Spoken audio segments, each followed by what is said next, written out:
Okay friends, ഇനി നമുക്ക് പഠിക്കാനുള്ളത് 18 കൊണ്ടുള്ള നിശേഷ ഹരണം.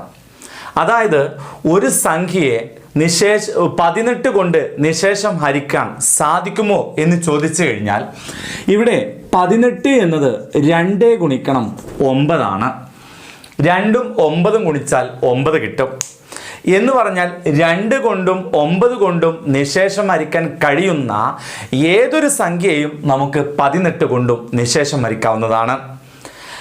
അപ്പോൾ ഇത് മറ്റൊരു രീതിയിൽ പറയാം. 2 കൊണ്ട് നിശേഷം ഹരിക്കുക എന്ന് പറഞ്ഞാൽ ഇരട്ട സംഖ്യകളെ മാത്രമേ 2 കൊണ്ട് നിശേഷം ഹരിക്കാൻ പറ്റുള്ളൂ. അപ്പോൾ നമുക്ക് പറയാം, ഇരട്ട സംഖ്യകളായ ഏതൊരു 9ന്റെ ഗുണിതത്തെയും നമുക്ക് 18 കൊണ്ട് നിശേഷം ഹരിക്കാവുന്നതാണ്.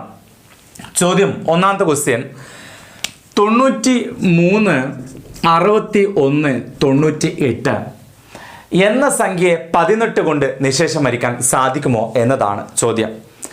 അപ്പോൾ 18 കൊണ്ട് നിശേഷം ഹരിക്കാൻ സാധിക്കുന്ന സംഖ്യ ആകണമെങ്കിൽ അത് ഇരട്ട സംഖ്യയായ 9ന്റെ ഗുണിതമായ ഒരു സംഖ്യയായിരിക്കണം. എന്ന് പറഞ്ഞാൽ 2 കൊണ്ടും ഹരിക്കാൻ സാധിക്കണം, 9 കൊണ്ടും നിശേഷം ഹരിക്കാൻ പറ്റാവുന്ന ഒരു സംഖ്യയാണെങ്കിൽ അതിന് നമുക്ക് 18 കൊണ്ട് നിശേഷം ഹരിക്കാം. ഇതിലെ അവസാനത്തെ ഒറ്റയുടെ സ്ഥാനത്തെ അക്കം ഈവൻ നമ്പറാണ്, അല്ലെങ്കിൽ ഇരട്ട സംഖ്യ ആയതുകൊണ്ട് ഇത് നമുക്ക് 2 കൊണ്ട് നിശേഷം ഹരിക്കാൻ സാധിക്കും എന്ന് മനസ്സിലായി. ഇനി നമുക്ക് നോക്കേണ്ടത് ഇതിനെ 9 കൊണ്ട് നിശേഷം ഹരിക്കാൻ സാധിക്കുമോ എന്നതാണ്. ഈ സംഖ്യയെ 9 കൊണ്ട് നിശേഷം ഹരിക്കാൻ സാധിക്കുമോ എന്നറിയാൻ നമ്മൾ പഠിച്ചിട്ടുണ്ട്. 9ന്റെ നിശേഷ ഹരണ സാധ്യത പഠിച്ചിട്ടുണ്ട്. എന്താണത്? തന്നിരിക്കുന്ന സംഖ്യയിലെ അക്കങ്ങളുടെ തുക 9ഓ 9ന്റെ ഗുണിതമോ വരികയാണെങ്കിൽ പ്രസ്തുത സംഖ്യയെ നമുക്ക് 9 കൊണ്ട് നിശേഷം ഹരിക്കാം. അപ്പോൾ നമ്മൾ നോക്കേണ്ടത് ഇതിലുള്ള അക്കങ്ങളുടെ തുക എത്രയാണ് കിട്ടുന്നത് എന്ന് നോക്കണം. ഓക്കെ, കൂട്ടി നോക്കാം. 9ഉം 3ഉം കൂട്ടിക്കഴിഞ്ഞാൽ 12, 12ഉം 6ഉം കൂട്ടിക്കഴിഞ്ഞാൽ 18, 18ഉം 1ഉം കൂട്ടിക്കഴിഞ്ഞാൽ 19, 19ഉം 9ഉം കൂട്ടിക്കഴിഞ്ഞാൽ 28, 28ഉം 8ഉം കൂട്ടിക്കഴിഞ്ഞാൽ 36 എന്ന് കിട്ടും. ഇനി നോക്കേണ്ടത് ഈ 36 9ന്റെ ഗുണിതമാണോ? ആണോ? ആണ്. ഇനി അങ്ങനെ നോക്കാനും ബുദ്ധിമുട്ടാണെങ്കിൽ, ഈ 36 9ന്റെ ഗുണിതമാണോ നോക്കാൻ ബുദ്ധിമുട്ടുണ്ടെങ്കിൽ വീണ്ടും കൂട്ടിക്കോളൂ. 6ഉം 3ഉം കൂട്ടിയാൽ 9 കിട്ടും. ക്ലിയർ അല്ലേ? ഓക്കെ, അപ്പോൾ നമുക്കറിയാം ഈ തന്നിരിക്കുന്ന ഈ സംഖ്യ 2 കൊണ്ടും നിശേഷം ഹരിക്കാൻ സാധിക്കുന്നു, അതോടൊപ്പം തന്നെ 9 കൊണ്ടും നിശേഷം ഹരിക്കാൻ സാധിക്കുന്നു. ഇത് 2 കൊണ്ടും നിശേഷം ഹരിക്കാൻ പറ്റുന്ന സംഖ്യ ആയതുകൊണ്ട് ഈ വലിയ സംഖ്യയെ നമുക്ക് 18 കൊണ്ട് നിശേഷം ഹരിക്കാവുന്നതാണ്. ക്ലിയർ ആയല്ലോ? ഓക്കെ, 19 കൊണ്ടുള്ള നിശേഷ ഹരണമാണ് ഇനി നമുക്ക് പഠിക്കാനുള്ളത്. 19 കൊണ്ടുള്ള നിശേഷ ഹരണം. ഒരു സംഖ്യയെ 19 കൊണ്ട് നിശേഷം ഹരിക്കാൻ സാധിക്കുമോ എന്ന് ചോദിച്ചാൽ അതിലെ ഒറ്റയുടെ സ്ഥാനത്തെ അക്കത്തിൻ്റെ ഇരട്ടി അതിന് മുമ്പുള്ള സംഖ്യയോടൊപ്പം കൂട്ടണം. ഇവിടെ ഒരു പ്രത്യേക കാര്യം ഓർത്തിരിക്കുക. 7 കൊണ്ടുള്ള നിശേഷ ഹരണ സാധ്യത നമ്മൾ പഠിച്ചതാണ്. അതും 19ഉം തമ്മിൽ ചെറിയൊരു വ്യത്യാസം മാത്രമേ ഉള്ളൂ. ആ ഒരു കണക്ഷൻ അത് കണക്ട് ചെയ്ത് പഠിക്കാൻ ആണെങ്കിൽ ഒന്നും കൂടി നന്നായിരിക്കും. അതായത് ഇവിടെ ഒരു ചോദ്യം, 13, 95, 74 ഈ സംഖ്യയെ 19 കൊണ്ട് നിശേഷം ഹരിക്കാൻ പറ്റുമെന്ന് ചോദിച്ചു കഴിഞ്ഞാൽ നമ്മൾ ചെയ്യേണ്ടത് ഇതിലെ ഒറ്റയുടെ സ്ഥാനത്തെ അക്കം, അതായത് ഇതിലെ വലതുവശത്തുള്ള ആ ഡിജിറ്റ്, ഏറ്റവും അറ്റത്തുള്ള ആ ഡിജിറ്റിൻ്റെ ഇരട്ടി അതിന് തൊട്ട് മുമ്പുള്ള സംഖ്യയോടൊപ്പം കൂട്ടണം. ഈ പ്രോസസ്സ് തുടരുന്നു.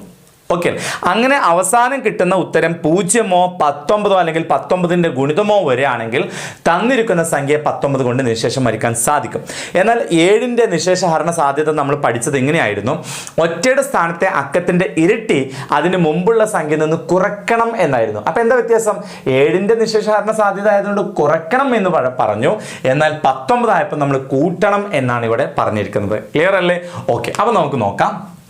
ഇതിലെ ഒറ്റയുടെ സ്ഥാനത്തെ അക്കം 4, അതിൻ്റെ ഇരട്ടി 8, ആ 8 ഇതിനോടൊപ്പം കൂട്ടണം. 8ഉം 7ഉം കൂട്ടിക്കഴിഞ്ഞാൽ 15, ശിഷ്ടം 1, 1ഉം 5ഉം കൂട്ടിക്കഴിഞ്ഞാൽ 6, 9 ഇറക്കി എഴുതി, 3 ഇറക്കി എഴുതി, 1 ഇറക്കി എഴുതി. ഓക്കെ, ഈ പ്രോസസ്സ് തുടരണം. അതായത് ഇതിലെ അവസാനത്തെ സംഖ്യ എടുക്കണം. ഒറ്റയുടെ സ്ഥാനത്തെ അക്കം 5, അതിൻ്റെ ഇരട്ടി അതിന് മുമ്പുള്ള സംഖ്യയോടൊപ്പം കൂട്ടണം. 5ന്റെ ഇരട്ടി 10, അത് 1396 എന്ന സംഖ്യയോടൊപ്പം കൂട്ടണം. ഓക്കെ, അപ്പോൾ 6 ഇറക്കി എഴുതി, 9, 1ഉം 10, ശിഷ്ടം 1, 1, 3, 4, 1 ഇറക്കി എഴുതി. ഓക്കെ, ഒരു സ്റ്റെപ്പും കൂടി ചെയ്യേണ്ടതുണ്ട് അല്ലേ? ചെയ്യേണ്ടത് എങ്ങനെയാണ്? ഈ ഒറ്റയുടെ സ്ഥാനത്തെ അക്കത്തിൻ്റെ ഇരട്ടി എന്ന് പറഞ്ഞാൽ 6ൻ്റെ ഇരട്ടി 12. ആ 12 അതിന് തൊട്ട് മുമ്പുള്ള 140 എന്ന സംഖ്യയോടൊപ്പം കൂട്ടണം. ഓക്കെ, അപ്പോൾ 2 ഇരക്കി എഴുതി, 4 3 5 1 ഇരക്കി എഴുതി. ഓക്കെ, ഒരു സ്റ്റെപ്പും കൂടി നമുക്ക് ചെയ്യാം. ഒറ്റയുടെ സ്ഥാനത്തൊക്കെ 2 ആണ്, 2ൻ്റെ ഇരട്ടി 4, ആ 4 ഈ 15നോടൊപ്പം ചേർക്കണം, 5ഉം 4ഉം കൂട്ടിക്കഴിഞ്ഞാൽ 9, 1 ഇരക്കി എഴുതി. ഓക്കെ, 19 എന്ന് കിട്ടി. അതുകൊണ്ട് ഈ സംഖ്യയെ 19 കൊണ്ട് നിശേഷം ഹരിക്കാൻ സാധിക്കുന്ന സംഖ്യയാണ്. അപ്പോൾ ഒരു സംഖ്യയെ 19 കൊണ്ട് നിശേഷം ഹരിക്കാൻ പറ്റുന്ന സംഖ്യയാണോ എന്നറിയാൻ വേണ്ടി തന്നിരിക്കുന്ന സംഖ്യയിലെ അവസാന സംഖ്യയുടെ ഇരട്ടി അതിന് മുമ്പുള്ള സംഖ്യയോടൊപ്പം കൂട്ടണം. ആ പ്രോസസ്സ് തുടരണം. അവസാനം നമുക്ക് 0 അല്ലെങ്കിൽ 19 അതല്ലെങ്കിൽ 19ൻ്റെ ഗുണിതമോ ആണ് വരുന്നതെങ്കിൽ ആ പ്രസ്തുത വലിയ സംഖ്യയെ നമുക്ക് 19 കൊണ്ട് നിശേഷം ഹരിക്കാവുന്നതാണ്. ഓക്കെ, രണ്ടാമത്തെ ഉദാഹരണം ചെയ്തു നോക്കാം. രണ്ടാമത്തെ ചോദ്യം ഇതാണ്. 6992 എന്ന സംഖ്യയെ 19 കൊണ്ട് നിശേഷം ഹരിക്കാൻ സാധിക്കുമോ? ഇതാണ് ചോദ്യം. ചെയ്യേണ്ടത് എന്താണ്?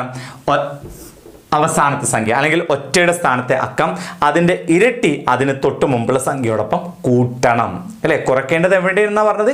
7 കൊണ്ടുള്ള നിശേഷഹരണത്തിൽ കുറയ്ക്കും, എന്നാൽ 19 കൊണ്ടുള്ള നിശേഷഹരണത്തിൽ നമ്മൾ കൂട്ടുകയുമാണ് ചെയ്യുന്നത്. ഓക്കെ, അപ്പോൾ ഒറ്റയുടെ സ്ഥാനത്തെ അക്കം 2, അതിൻ്റെ ഇരട്ടി 4, അത് 699 എന്ന സംഖ്യയോടൊപ്പം കൂട്ടണം.